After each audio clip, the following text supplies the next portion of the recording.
Welcome back to our new video. Atul classes के channel पर फिर से आने के लिए आपका बहुत ही शुक्रिया, बहुत ही धन्यवाद।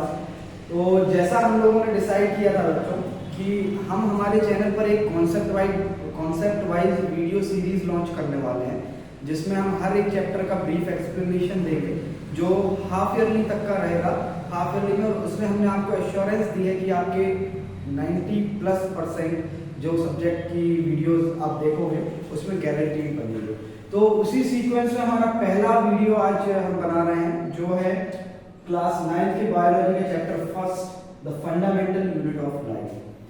तो ऐसा है कि 8th क्लास तक अभी हम क्या समझते थे, क्या जानते थे कि एक साइंस सब्जेक्ट रहता है, वही मेन कैटेगरी रहती है। लेकिन नहीं बेटा, ऐसा कुछ नहीं है। साइंस के आगे जैसे ही अपन और हायर स्टडीज करते हैं तो उसके और डिविजन्स होते जाते हैं और चीज़ें आपको समझ में आती है कि अलग अलग सब्जेक्ट्स हैं, जैसे केमिस्ट्री हुआ, फिजिक्स हुआ, बायोलॉजी हुआ। और बायोलॉजी में दो अलग रहते हैं, जूलॉजी और बॉटनी। बॉटनी जो रहता है वो सारे हम प्लांट्स के लिए यूज करते हैं, प्लांट्स की स्टडीज को बॉटनी बोला जाता है, और जो भी एनिमल्स की स्टडीज रहती है उसको जूलॉजी बोला जाता है। और जिसमें हम केमिकल्स वगैरह के बारे में पढ़ते हैं उसको केमिस्ट्री, और जिसमें हम पूरे अपने एनवायरनमेंट के बारे में पढ़ते हैं जिसे हम फिजिक्स बोलते हैं। तो इसी सीक्वेंस से हम स्टार्ट कर रहे हैं क्लास 9 बायोलॉजी का चैप्टर फर्स्ट।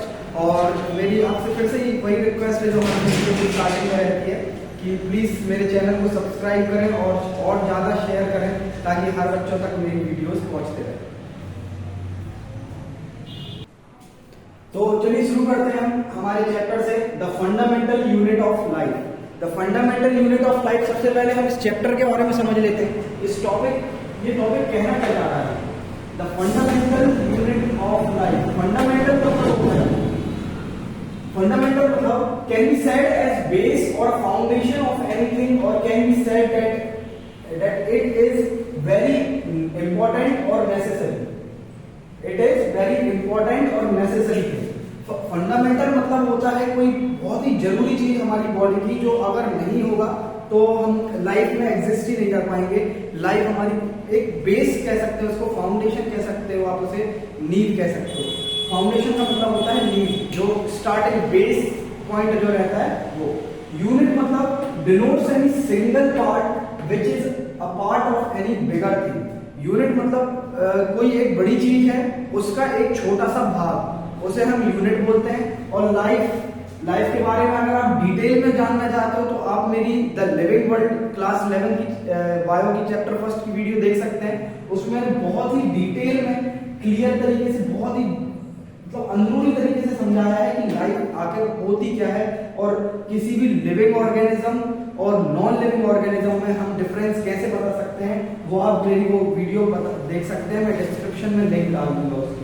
तो लाइफ क्या होता है, वेयर मेटाबॉलिक एक्टिविटीज आर सोन। कोई भी मेटाबॉलिक एक्टिविटीज, जैसे सेल्स के अंदर कोई एक सेल रहता है, उसके अंदर या बॉडी के अंदर कुछ एक्टिविटीज परफॉर्म हो रही है, जैसे डाइजेशन हुआ, रेस्पिरेशन हुआ, या एक्सक्रीशन हुआ, ट्रांसपोर्टेशन हुआ। ये सारी एक्टिविटीज अगर शो हो रही है, रिप्रोडक्शन हुआ, तो वो सारी चीजें कहाँ लाइफ परफॉर्म करने में, मतलब लाइफ बोल सकते हैं उसको, कि वो particular living individual life perform कर रहा है।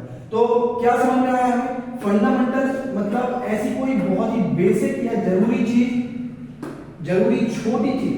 यूनिट मतलब छोटी लाइफ, ऐसी कोई छोटी चीज, छोटी किसी बड़े पार्ट की एक छोटा यूनिट जो बहुत ही नेसेसरी है, जरूरी है एक जीवन परफॉर्म करने के लिए, जीवन व्यापन करने के लिए, लाइफ परफॉर्म करने के लिए जो जरूरी चीज रहता है, तो वो ये चैप्टर इस चैप्टर में हम इसी बारे में पढ़ेंगे कि ऐसी कौन सी चीज है, कौन सी यूनिट है जो बहुत ही बेसिक है, फाउंडेशन है, जो हमारे बॉडी की या किसी भी लिविंग इंडिविजुअल की जो बहुत ही नेसेसरी रहती है, जिससे लाइफ परफॉर्म होती है।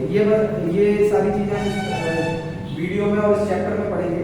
तो सबसे पहले डेफिनेशन लिख लीजिए फंडामेंटल यूनिट ऑफ लाइफ की, a single complete unit which is necessary and completed in itself which helps in performing life. एक ऐसी कोई सिंगल यूनिट जो बहुत ही नेसेसरी है, फंडामेंटल है, जो अपना कह सकते हो आप नींव है आपकी बॉडी की, आपकी लिविंग अस्तित्व की नींव है, जो उस चीज को बोलते हैं हम the fundamental unit of life, जो हमारी जीवन परफॉर्म करने में, लाइफ परफॉर्म करने में हेल्प करती है। तो क्या चीज है वो, जिस यूनिट की बात हम कर रहे हैं, कौन सी चीज है वो, जो एक फंडामेंटल यूनिट है, एक छोटी चीज है, किसी बड़े पार्ट की एक छोटी चीज है, जो अगर नहीं होगी तो कुछ भी नहीं होगा, कुछ भी हम कर नहीं पाएंगे। तो ऐसी क्या चीज है, वो कहलाती है the fundamental unit of life is called cell. Cell जो है बेटा, सेल को आप ऐसे कंसीडर कर सकते हो, हम जो, जैसे मेरी बॉडी है, कोई भी एक लिविंग ऑर्गेनिज्म है, चाहे वो प्लांट हो, एनिमल हो, या कोई भी लिविंग ऑर्गेनिज्म हो, हर एक लिविंग ऑर्गेनिज्म एक सेल से, या तो मल्टीपल सेल से बनता है, सेल के मिलने से बनता है, या तो सिंगल सेल में एक वो यूनिसेल्युलर ऑर्गेनिज्म अपने लाइफ एनवायरनमेंट में एग्जिस्ट करता है। तो ये जो सेल है, ये फंडामेंटल यूनिट है, बहुत ही नेसेसरी यूनिट है, जो हमारे लाइफ में किसी भी इंडिविजुअल, लिविंग इंडिविजुअल में होता ही है। उसी, अगर सेल नहीं होगा तो वो एक लिविंग ऑर्गेनिज्म कहलाएगा नहीं। क्योंकि बेटा सेल जो है, सेल एक खुद में एक कंप्लीट स्ट्रक्चर है। अगर एक सिंगल सेल ऑर्गेनिजम्स की बात करें हम, यूनिसेल्युलर ऑर्गेनिजम्स की, वो एक सिंगल सेल में सिंगल ऑर्गेनिज्म है, उनके सेल में सारी चीजें होती हैं, एक्सक्रीशन हुआ, फूड को कैप्चरिंग करना, जिससे एंजाइम्स बोलते हैं, ये सारी चीजें क्या है, एक सिंगल सेल में हो जाती हैं। तो सेल जो है ना, सेल एक कंप्लीट, अपने आप में एक कंप्लीट चीज है, अपने आप में ही एक पूरी चीज है, जो ग्रुप में अगर आ जाए तो एक मल्टी सेल्युलर ऑर्गेनिजम्स बना लेता है। अगर सेल्स, करोड़ों सेल्स मिल जाए, एक के बाद एक मिलते जाए, तो वो एक शेप बना लेते हैं अपना। और अगर सिंगल है तो वो सिंगल सेल्युलर ऑर्गेनिजम्स भी एक अपने आप में कंप्लीट ऑर्गेनिज्म कहलाते हैं। तो सेल जो है एक बहुत ही फंडामेंटल और नेसेसरी बेसिक यूनिट है हमारी ह्यूमन लाइफ की, या कोई भी लिविंग इंडिविजुअल की। तो यहाँ तक आपको क्लियर हो गया होगा कि इस चैप्टर में हम क्या पढ़ने वाले हैं, क्या सीखेंगे, किस चीज के बारे में पढ़ेंगे। The fundamental unit of life, मतलब इसमें हमें सेल के बारे में पढ़ना है। एक सेल क्या होता है उसका मैं एक नॉर्मल एग्जांपल से समझा दे रहा हूँ, आप समझ जाएंगे। कि जैसे मेरी बॉडी है, ये बहुत ही छोटे छोटे ग्रुप ऑफ सेल से मिलकर बनी है। हर एक लिविंग इंडिविजुअल एक ग्रुप ऑफ सेल से मिलकर बनता है। तो मेरी बॉडी भी है, या कोई भी ह्यूमन बॉडी है, कोई भी लिविंग ऑर्गेनिज्म की बॉडी है, वो एक ग्रुप ऑफ सेल से मिलकर बनती है। तो सिंपल वे में आप ये समझ सकते हो, ये हमारा सेल का स्ट्रक्चर है। ये जब जुड़ जाते हैं आपस में, बहुत सारे सेल्स जुड़ जाते हैं, तब ये जाकर एक मल्टी सेल्युलर ऑर्गेनिज्म बनाते हैं। आप इसको सिंपल एग्जांपल से ऐसे समझ सकते हो, एक हमारे पास दीवार है, ये दीवार है, इसमें छोटी छोटी ब्रिक्स लगी रहती है। ब्रिक्स मतलब ईंटों से मिलकर बनता है। कोई भी दीवार जो है हमारी ईंटों से मिलकर बनती है। तो वो जो छोटी छोटी ईंट है, वो एक फाउंडेशन है इनकी। फाउंडेशन मतलब अगर वो ईंटों को हम नहीं जोड़ेंगे आपस में, तो वो एक दीवार खड़ी नहीं कर पाएगी। समझ रहे हैं ना क्या कह रहा हूं मैं? कि जो सेल जो है वो एक बेसिक यूनिट है हमारी लाइफ, कोई भी मल्टी सेल्युलर ऑर्गेनिज्म की एग्जांपल में समझ लीजिए, ये एक ईंट है। इस एक ईंट को अगर मैं बाहर निकालूं तो ये कंसीडर करेंगे हम एक सेल है। ऐसे एक लिविंग इंडिविजुअल है, कोई भी पेड़ हो या एनिमल्स हो, प्लांट्स में आ जाए एनिमल्स में, तो वो जो है एक छोटे छोटे बहुत ही cells, close chamber group of cell से मिलकर बनती है। ऐसे सेल्स रहते हैं हमारी। एक बेसिक डायग्राम है सेल का, ये प्लांट और एनिमल्स में वेरी करता है। एक बेसिक स्ट्रक्चर है, बेसिक डायग्राम है सेल का, जिसमें एक साइटोप्लाज्म, सेल मेम्ब्रेन और न्यूक्लियस प्रेजेंट रहता है। अब यहाँ पे बॉल के केस में देखिए, एक पूरी बॉल है, दीवार है, वो छोटे छोटे ईंटों से मिलकर बनती है। तो वो जो छोटी ईंट है ना, उनको हम सेल बोल सकते हैं। ऐसे ही यहाँ पे एक ह्यूमन बॉडी है या प्लांट बॉडी, कोई कुछ भी ले लीजिए, वो छोटे छोटे सेल्स से मिलकर बनती है। अगर वो सेल्स नहीं होंगे तो हमारी लाइफ में एग्जिस्ट ही नहीं कर पाएंगे। तो इस सेल जो है वो एक बहुत ही फंडामेंटल यूनिट है। सेल आप समझ रहे होंगे सेल क्या होता है। कोई भी एक बड़े पार्ट का एक छोटा यूनिट जो अपने आप में कंप्लीट है। अब ये ईंट जो है एक बड़े पार्ट का सिंगल यूनिट है जो अपने आप में कंप्लीट है। अपने आप में वो कंप्लीट है। ऐसी सेल का क्या होता है कि एक बड़े पार्ट का सिंगल यूनिट है जो अपने आप में कंप्लीट होता है। अगर ये सिंगल रहे तो सिंगल सेल्यूलर ऑर्गेनिजम्स कहलाते हैं, और अगर ये ग्रुप ऑफ सेल्स में मिलकर झुंड बना लेते हैं तो वो हो जाते हैं हमारे मल्टी सेल्यूलर ऑर्गेनिजम्स। तो यहाँ क्लियर है आपका कि सेल क्या होता है, सेल क्यों फंडामेंटल यूनिट है। तो बच्चों सेल की जो हम पढ़ेंगे सेल के बारे में, उसको हम 3 पार्ट में डिवाइड किया है हम लोगों ने, 3 पार्ट में वीडियो बनाएंगे। तो सबसे पहले डेफिनेशन ऑफ सेल, पहला पार्ट रहेगा हमारा डेफिनेशन ऑफ सेल, जिसमें हम सेल के बारे में जानेंगे कि सेल एक्चुअल में होता क्या है ना। फिर सेकंड रहेगा डिस्कवरी ऑफ सेल, जिसमें हम जानेंगे कि किसने पहली बार डिस्कवर किया था और फिर क्या क्या थ्योरीज आई इसके बारे में। और फिर थर्ड हम पढ़ेंगे पार्ट्स ऑफ सेल, कि सेल के अंदर, किसी एक सेल के अंदर क्या क्या चीजें रहती हैं। उसमें आप देख सकते हैं सेल वॉल रहती है, प्लाज्मा मेम्ब्रेन रहता है, साइटोप्लाज्म रहता है, न्यूक्लियस, सेल ऑर्गेनल्स। अब फिर ये 4 चीजें मेन रहती हैं। ये 4 चीजें सेल का एक बेसिक स्ट्रक्चर है, तो हर टाइप के सेल्स में ये 4 चीजें पाई जाएंगी। फिर उसके बाद सेल ऑर्गेनल्स मतलब सेल के अंदर और क्या क्या मिलता है हमको, उसमें अपना एंडोप्लाज्मिक रेटिकुलम आ जाएगा, गोल्गी अपैरेटस आ जाएगा, माइटोकॉन्ड्रिया आ जाएगा, प्लास्टिड्स आ जाएंगे, वॉक्यूल्स आ जाएंगे और लाइसोसोम्स आ जाएंगे। तो फिर ये हम बाद में इकट्ठा पूरी डिटेल में पढ़ेंगे। ये 3 पार्ट में अपन पूरे चैप्टर को डिवाइड किया हमने, जिससे आपको इजीली गेट टू हो जाएगा। तो पहला पार्ट हम कंप्लीट करेंगे डेफिनेशन का आज, फिर डिस्कवरी ऑफ सेल, और लेटर ऑन लास्ट में पार्ट्स ऑफ सेल, जिसमें ये सारी चीजें सेल्स के अंदर आती हैं। तो ये सारी चीजें, चलिए तो पहला पार्ट हमारा डेफिनेशन ऑफ सेल से स्टार्ट करते हैं। सेल क्या है? Cell is the building block of life which is a fundamental, structural and functional unit of life. Cell जो है एक बिल्डिंग ब्लॉक है, छोटे छोटे ब्लॉक से मिलकर एक बड़े ऑर्गेनिजम्स को या बड़े मल्टी सेल्यूलर लिविंग ऑर्गेनिजम्स को बनाता है। वो एक फंडामेंटल मतलब बहुत ही जरूरी, स्ट्रक्चरल और फंक्शनल यूनिट है, फंक्शनल यूनिट और स्ट्रक्चरल यूनिट है। और सेल जो है, cell performs a foundation where any activities can और आर परफॉर्म। सेल जो है वो एक फाउंडेशन देता है, एक नींव देता है किसी भी लिविंग ऑर्गेनिजम्स को, जहां पर अलग अलग टाइप की मेटाबॉलिक एक्टिविटीज परफॉर्म होती है, जैसे कार्बन और ऑक्सीजन का एक्सचेंज होना, अंदर आपके सेल में जीन्स बनना, ये सारी चीजें अपने अंदर सेल के अंदर परफॉर्म होती है। तो अब यहाँ पे क्वेश्चन आता है, फंडामेंटल तो समझ में आ गया कि फंडामेंटल आखिर क्यों होता है, बहुत जरूरी क्यों होता है सेल, क्योंकि सेल से मिलकर ये बॉडी बनती है।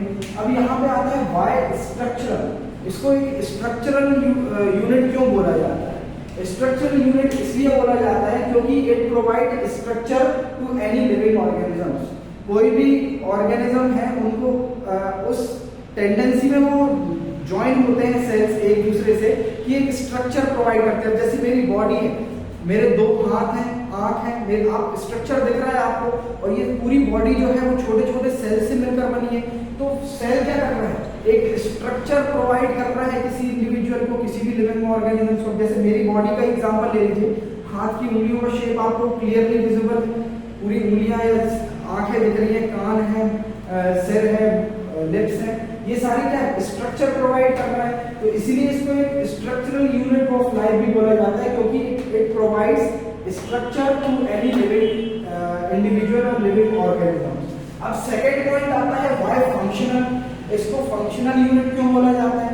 क्योंकि फंक्शनल इसलिए बोला जाता है बेटा, जैसे अभी हमने थोड़ी देर पहले, इससे पहली वाली जो स्लाइड थी उसमें पढ़ा था कि सेल जो है अपने आप में एक कंप्लीट यूनिट है, अपने आप में एक कंप्लीट यूनिट है। अगर वो ज्वाइन ना भी करे किसी दूसरे सेल से तो भी वो एक सिंगल सेल्यूलर ऑर्गेनिज्म बना ही लेता है, और अगर वो ज्वाइन कर ले तो ज्वाइन करते करते एक स्ट्रक्चर प्रोवाइड कर देता है किसी मल्टी सेल्यूलर ऑर्गेनिज्म को। तो फंक्शनल यूनिट क्यों बोला गया इसको? क्योंकि इसके अंदर, सेल्स के अंदर, तो फंक्शनल यूनिट क्यों बोला गया इसको? क्योंकि सेल के अंदर बेटा बहुत सारी मेटाबॉलिक एक्टिविटीज होती है, जैसे गैसेस का एक्सचेंज होता है, हमारे सेल के न्यूक्लियस के अंदर हमारे जीन्स बनते हैं, जीन्स के कारण कोई दूसरा अपनी ऑफस्प्रिंग को जन्म दे पाते हैं। तो तो फंक्शनल यूनिट इसलिए क्योंकि सेल एक अपने आप में कंप्लीट ऑब्जेक्ट है, कंप्लीट यूनिट है। Cell is complete itself and performs respective functions. Inside the cells there happens many metabolic activities. अब मेटाबॉलिक एक्टिविटीज का मतलब होता है बेटा, यहाँ पर मेटाबॉलिक वर्ड जहां पे भी आता है वहां पर आप यही कंसीडर करना कि सेल की बात हो रही है, किसी सेल में ही मेटाबॉलिक एक्टिविटीज शो होती है।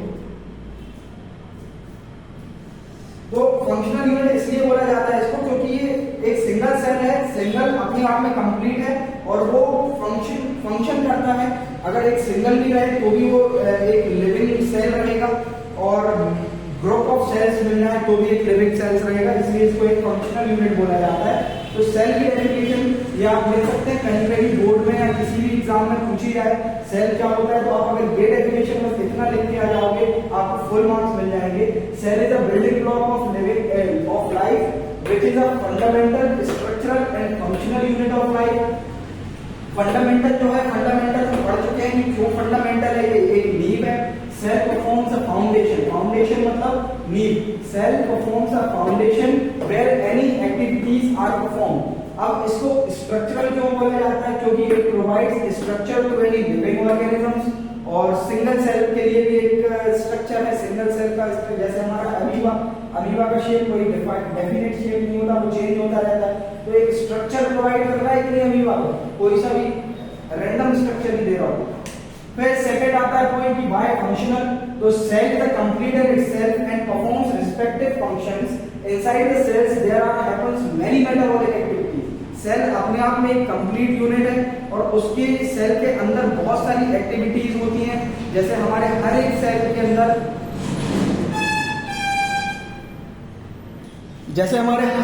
के अंदर कार्बन और ऑक्सीजन का एक्सचेंज होता रहता है, जीन्स जनरेट होते रहते हैं, क्रोमोसोम इवॉल्व होते हैं। तो ये सारा क्या है, सेल को एक फंक्शनल यूनिट का भी दर्जा देता है।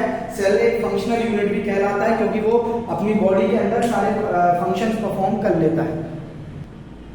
अब सेकेंड पॉइंट था हमारा डिस्कवरी ऑफ सेल। हमने डेफिनेशन ऑफ सेल्स पढ़ लिया कि सेल को एक फाउंडेशनल या फंडामेंटल, स्ट्रक्चरल और फंक्शनल यूनिट क्यों बोला जाता है। अब सेकंड आता है हमारा पॉइंट डिस्कवरी ऑफ सेल की सेल आखिर पहली बार डिस्कवर किसने किया था, ये कैसे हम पढ़ रहे हैं। अब ये वही बात हो गई जैसे अपना न्यूटन ने सेव देते हुए उसका एक फॉर्मूला दे दिया था, ये चाचा भी वही है जिनने सेल को इजाद करके और हमें इतनी सारी कॉम्प्लेक्स पढ़ाइयाँ करने के लिए मजबूर कर दिया। तो डिस्कवरी ऑफ सेल सबसे पहले की सबसे पहली बार सेल को ऑब्जर्व किया था एक चाचा थे, उनका नाम था रॉबर्ट हुक।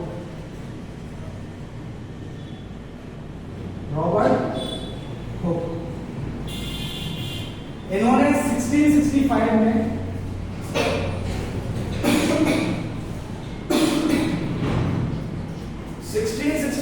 सबसे पहली बार एक सेल देखा। उन्होंने अपने खुद के बनाए हुए माइक्रोस्कोप से एक बार्क ट्री था, एक ऑक ट्री था, सॉरी ऑक नाम का एक ट्री था ऑक, उसका जो ऊपरी छाल रहती है, जैसे पेड़ है, पेड़ के आउटर मोस्ट कभी मरी हुई डेड लेयर रहती है जिसको हम स्क्लेरन कायमा बोलते हैं। उस स्क्लेरन कायमा टिश्यू को लिया थोड़ा सा बार्क ऑफ, ये बोलते थे कि उनके यहाँ पे बार्क बोलते थे, बार्क जिससे हम छाल बोलते हैं। उन्होंने एक बार्क ट्री की छाल ली, छाल को उन्होंने अपने माइक्रोस्कोप के अंदर देखा। माइक्रोस्कोप के नीचे जब उन्होंने देखा तो उनको ऐसे closed loop type objects visible हुए। माइक्रोस्कोप के नीचे जब उन्होंने देखा तो उनको ऐसे छोटे छोटे बंद कमरों में ऐसे स्ट्रक्चर्स दिखे। अब इसको देख के आपको कुछ और समझ में आ रहा होगा, मधुमक्खी का छत्तरना भी कुछ इसी टाइप रहता है जिसके अंदर हनी फिल्म रहता है इनके अंदर। तो जब रॉबर्ट हुक ने पहली बार जब वो बार्क ट्री के सेल को, उसको थोड़ा पार्ट को जब उन्होंने अपने माइक्रोस्कोप के अंदर ऑब्जर्व किया, उनको ऐसा स्ट्रक्चर देखा और उन्होंने इसको देखकर बोला कि ये ग्रुप मतलब छोटे छोटे कंपार्टमेंट है। कंपार्टमेंट मतलब कमरे हैं, छोटे छोटे ब्लॉक्स हैं। तो लैटिन में सेल का उन्होंने इनका नाम दिया सेल। जब उन्होंने इनको पहली बार देखा तो उसने उसको नाम दिया सेल। सेल का मतलब होता है लैटिन में स्मॉल रूम्स, स्मॉल रूम्स। जब हमने पहली बार जब इसको देखा तो उन्होंने क्या नाम दिया इसका? सेल। सेल का मतलब होता है स्मॉल रूम्स। तो बेटा पहली बार जो हमारा सेल था वो डिस्कवर किसने किया था? रॉबर्ट हुक ने। उन्होंने एक बार ट्री लिया, उसमें एक डेड सेल को ऑब्जर्व किया था और उसने उनको नाम दिया था सेल, क्योंकि वो छोटे कंपार्टमेंट टाइप के लग रहे हैं। इसी के साथ कुछ और डिस्कवरीज हुई इसके बाद, जब हमने रॉबर्ट हुक ने सेल के बारे में बताया 1665 में। फिर कुछ और डिस्कवरीज हुई जिसमें उसके बाद एक ल्यूवेन हुक आया, उन्होंने पहली बार 1674 में एक लिविंग सेल को ऑब्जर्व किया। इन्होंने क्या किया था? एक मरे सेल को ऑब्जर्व किया था। एक मरे जो पेड़ की छाल रहती है वो सूख जाती है तो वो एक डेड पार्ट रहता है, एक्सक्रीशन करते हैं अपने प्लांट्स जो रहते हैं, अपने जो वेस्ट मटेरियल रहता है उसकी एक आउटर कवरिंग बना देते हैं। जो छाल रहती है वो पेड़ का एक्चुअल में एक वेस्ट रहता है। तो उन्होंने उसको ऑब्जर्व किया था एक डेड सेल को। फिर उसके बाद ल्यूवेन हुक आए 1674 में, उन्होंने एक लिविंग सेल को ऑब्जर्व किया एक पॉन्ड वाटर से। फिर 1831 में रॉबर्ट ब्राउन नाम के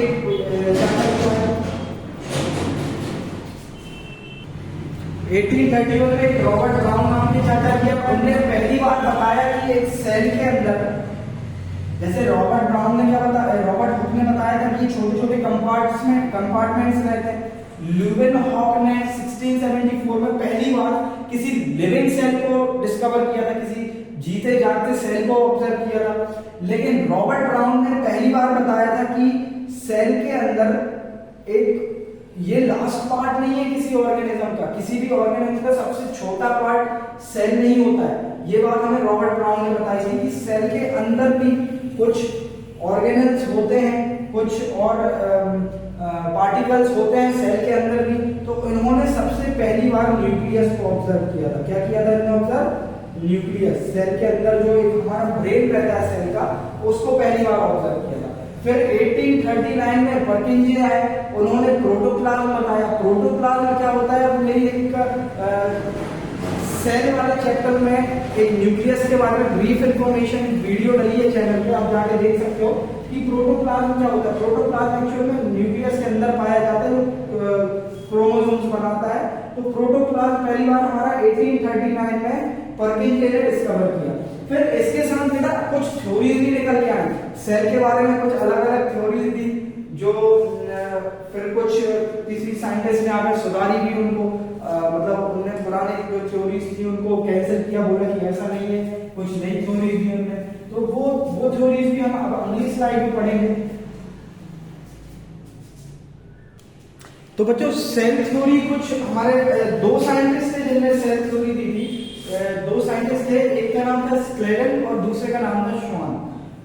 इन्होंने स्लेडन ने 1838 में वही थ्योरी दी थी, लेकिन वो क्या ज्यादा फैल नहीं पाई थी। फिर श्वान ने भी उसी टाइम पे एक साल बाद 1839 में सेम थ्योरी दी कि all the plants and animals are composed by cells. जितने भी प्लांट्स और एनिमल्स हैं वो सेल से मिलकर ही बनते हैं, उन छोटे छोटे सेल से मिलकर बनते हैं। और cell can be said as a basic unit of life.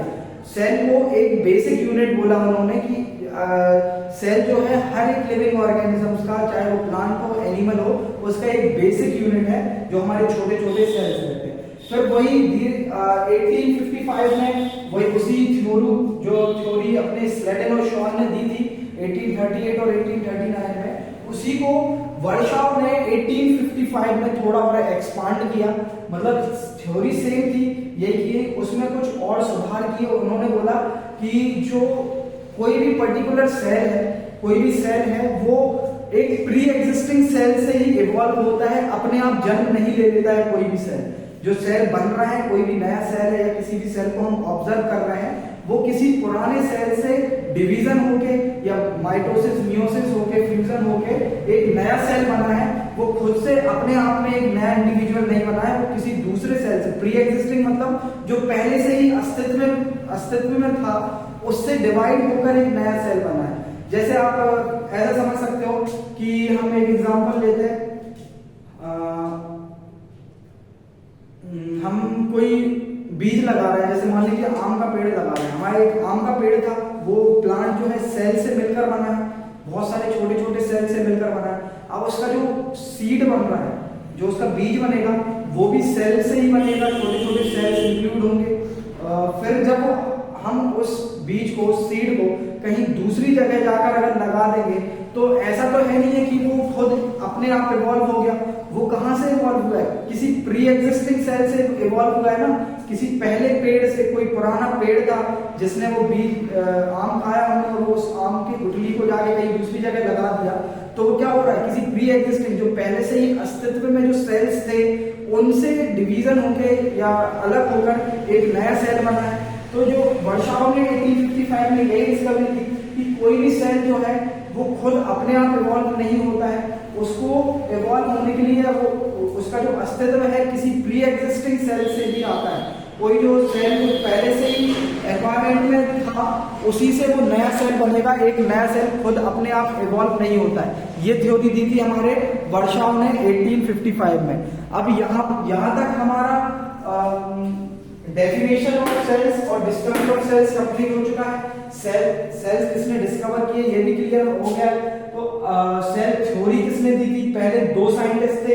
ये बहुत ही इंपॉर्टेंट डेट्स है बेटा, ईयर है ये और नाम। ये 1 मार्क्स में डेफिनेटली आते हैं। ये 3 क्वेश्चन में से 2 क्वेश्चन तो हर साल बोर्ड में आते हैं।